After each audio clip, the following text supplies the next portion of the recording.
रामदास चव्हाण यांची छावा मराठा योद्धा रायगड जिल्हाध्यक्षपदी निवड।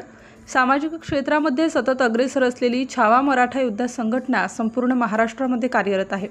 या संघटनेच्या उपक्रमातून सामाजिक उपक्रम, शैक्षणिक उपक्रम, गोरगरिबांना न्याय, महिलांवर होणारे अत्याचार अशा विविध समस्यांना वाचा फोडण्याचं काम छावा मराठा योद्धा संघटनेच्या मार्फत केले जाते। राज्यातील अनेक जिल्ह्यांमध्ये गोरगरिबांना न्याय मिळवून देण्यासाठी छावा मराठा योद्धा संघटनेकडून रस्त्यावर उतरून आंदोलन व उपोषण करण्यात आले।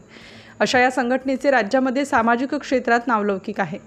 आज दिनांक 4 ऑगस्ट रोजी महाड तालुक्यातील हॉटेल समृद्धी हॉलमध्ये आढावा बैठक घेण्यात आली। या बैठकीमध्ये पदाधिकाऱ्यांच्या नव्याने नियुक्त्या करण्यात आल्या। छावा मराठा योद्धा संस्थापक अध्यक्ष मुदस्सीर भाई पटेल यांच्या मार्गदर्शनाखाली जिल्ह्यातील व तालुक्यातील कार्यकारिणीची निवड झाली। संघटनेच्या रायगड जिल्हाध्यक्षपदी पत्रकार रामदास चव्हाण यांची नव्याने निवड करण्यात आली। एक डॅशिंग आणि खंबीर नेतृत्व असलेल्या रामदास चव्हाण यांना नव्याने संधी दिली असता दिलेली जबाबदारी ही मोठी असून संघटनेसाठी अहोरात्र मेहनत करून संघटना मजबूत करण्याचं काम करीन असे जिल्हाध्यक्ष रामदास चव्हाण यांनी बोलताना सांगितले। तसेच छावा मराठा योद्धा संघटनेच्या महाराष्ट्र अध्यक्षपदी नयनेश भालचंद्र दळी तर अरुण जाधव यांची उपाध्यक्षपदी निवड करण्यात आली।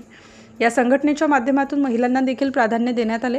यामध्ये महिला आघाडी कोकण अध्यक्षपदी शाहीन चिपळूणकर, जिल्हा अध्यक्षपदी नाझिया जहूर सुभेदार, जिल्हा उपाध्यक्षपदी दीपाली रणदिवे तर महाड तालुका महिला आघाडी अध्यक्षपदी रेश्मा माने यांची नव्याने नियुक्ती करण्यात आली। महाराष्ट्र युवा आघाडी अध्यक्षपदी विनयकुमार रत्नपारखी, रत्नागिरी जिल्हाध्यक्षपदी वहाब दळवी तसेच चिपळूण, संगमेश्वर, रत्नागिरी, माणगाव अशा अनेक तालुक्यातील पदाधिकाऱ्यांची कार्यकारिणी आज जाहीर करण्यात आली। संघटनेचे संस्थापक अध्यक्ष मुदस्सीर भाई पटेल यांच्या स्वाक्षरीने व सर्व पदाधिकाऱ्यांना नियुक्तीपत्र देण्यात आले। तसेच पद घेतलेल्या पदाधिकाऱ्यांनी अन्यायाविरुद्ध आवाज उठवा व सामाजिक क्षेत्रामध्ये जोमाने काम करा। जर काही अडचण आली तर मी संस्थापक अध्यक्ष म्हणून सदैव तुमच्या पाठीशी असेल असे संस्थापक अध्यक्ष मुदस्सीर भाई पटेल यांनी या बैठकीदरम्यान सांगितले। सिटी इंडिया न्यूजसाठी प्रतिनिधी रामदास चव्हाण, महाड, रायगड।